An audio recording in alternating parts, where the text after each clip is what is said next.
વલસાડના પારનેરા રોડ ઉપર અયપ્પા મંદિર પાસે દારૂ ભરેલ કારના ચાલકે આઈસ્ક્રીમના ટેમ્પાને અડફેટે લઈ પલટી મરાવતા અકસ્માત સર્જાયો। વલસાડના પારનેરા રોડ ઉપર અયપ્પા મંદિર પાસે બનેલી અકસ્માતની ઘટનામાં આઈસ્ક્રીમનું વેચાણ કરતો એક ટેમ્પો નંબર RJ06 GB 3144 નો ચાલક વલસાડના ડીમાર્ટ પાસે પોતાનો ધંધો કરી પરત પારનેરા રોડ ઉપર આવેલ કશ્યપ રેસિડેન્સી ખાતે આવી રહ્યો હતો।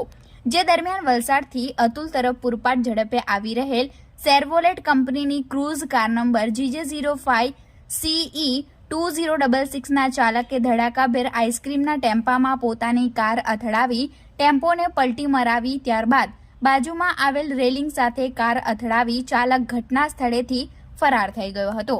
જોકે અકસ્માતની ઘટનાને પગલે ધડાકાભેર અવાજ આવતા આસપાસના દુકાન સંચાલકો તથા સ્થાનિકો ઘટના સ્થળે દોડી આવ્યા હતા અને તાત્કાલિક ટેમ્પોમાં ફસાયેલ ચાલક તથા અન્ય ઈસમ અને 4 વર્ષીય બાળકને ટેમ્પોમાંથી બહાર કાઢ્યો હતો અને ત્યારબાદ કારના ચાલકની તપાસ કરતા કાર ચાલક આજુબાજુ મળી આવ્યો ન હતો અને કારમાં ચેક કરતા વિપુલ પ્રમાણમાં વિદેશી દારૂનો જથ્થો હોવાનું જાણવા મળ્યું હતું।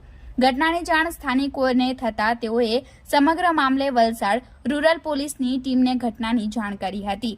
ઘટનાની જાણ થતાની સાથે જ વલસાડ રૂરલ પોલીસની ટીમ સ્થળ ઉપર દોડી આવી હતી અને સમગ્ર મામલાની ઝીણવટભરી તપાસ કરી ક્રેન મારફતે ટેમ્પોને સાઈડે કરાવી અને ત્યારબાદ ટોઈંગ વેન મારફતે દારૂનો જથ્થો ભરેલ કારને વલસાડ રૂરલ પોલીસ મથકે ખસેડી હતી। બનાવમાં ટેમ્પોમાં સવાર લોકોનો ચમત્કારી બચાવ થયો હતો, પરંતુ ટેમ્પો પલટી મારવાના કારણે ટેમ્પોમાં ભારે નુકસાની સર્જાઈ હતી।